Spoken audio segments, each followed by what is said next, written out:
Hello guys, आज हम talent Hunt की क्लास के अंदर स्टैटिक्स का चैप्टर स्टार्ट कर रहे हैं। स्टैटिक्स के हम नीचे से ऊपर तक की सारी वैल्यूज़ पे हम बात करने वाले हैं। जैसे मीन हमें निकालना है, मीन को एक्स बार से शो करते हैं। ये 9th क्लास से ही चैप्टर स्टार्ट हो जाता है और 12th क्लास तक चलता है, जिसके अंदर 9th क्लास में सिर्फ मीन पूछते हैं, मीडियम पूछते हैं, मोड पूछते हैं। बट जैसे जैसे हम आगे वाली क्लासों में बढ़ते जाते हैं, थोड़ा थोड़ा काम बढ़ता भी जाता है हमारे लिए। मीन के 3 फॉर्मूले दिए हुए हैं निकालने के, कि हम अलग अलग तरीके से निकाल सकते हैं। आज हम पहले फॉर्मूले पे बात करते हैं। इसके अंदर हमें मीन निकालना है और मीन डिविएशन निकालना है। उसके बाद इसी मीन पे हमें वेरिएशन निकालना है और स्टैंडर्ड निकालना है।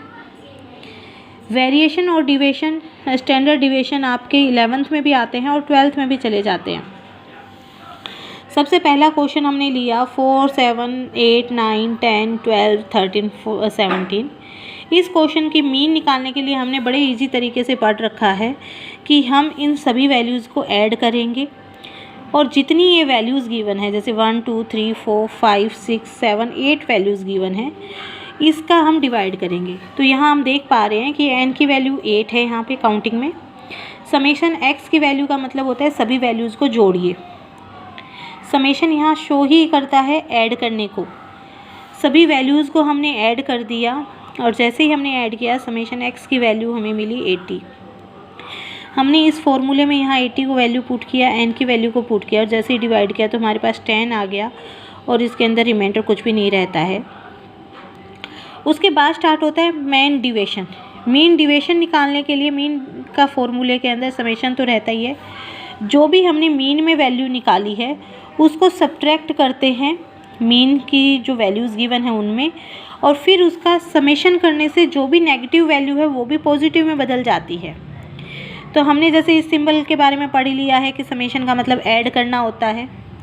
यहाँ पे हमने जैसे ही घटाया 10 हमारे पास वैल्यू आई हुई थी और 10 में से हमने 4 को घटाया तो हमारे पास 6 आता है और ये मोड के अंदर -6 बचता है क्योंकि छोटी हमें बड़ी में से सब्ट्रैक्ट करनी है। इसी प्रकार 10 में से 7 को सब्ट्रैक्ट किया तो -3 आया।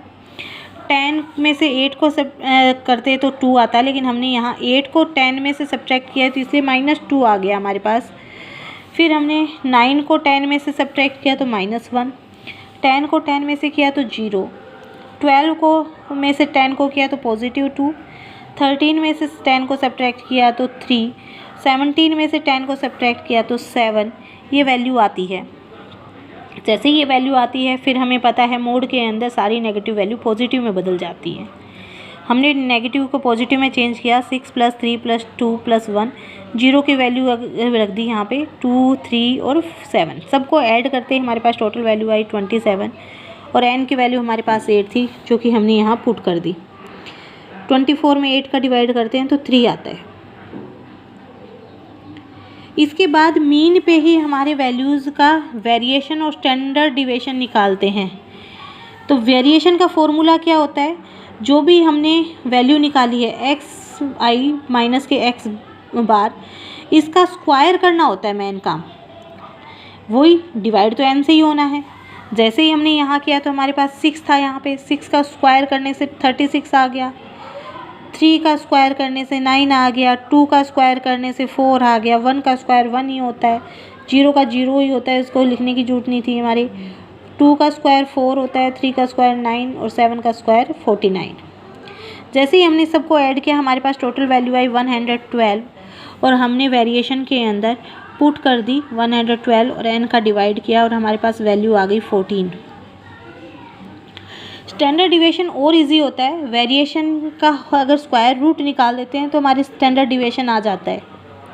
उसके लिए हमारे पास 14 वैल्यू आई हुई थी। 14 वैल्यू का हमने जब रूट निकाला तो हमारे पास आया 3.7416। तो ये हमारा वेरिएशन का आंसर बनता है। स्टैंडर्ड डिविएशन और variation very important for 11th and 12th class.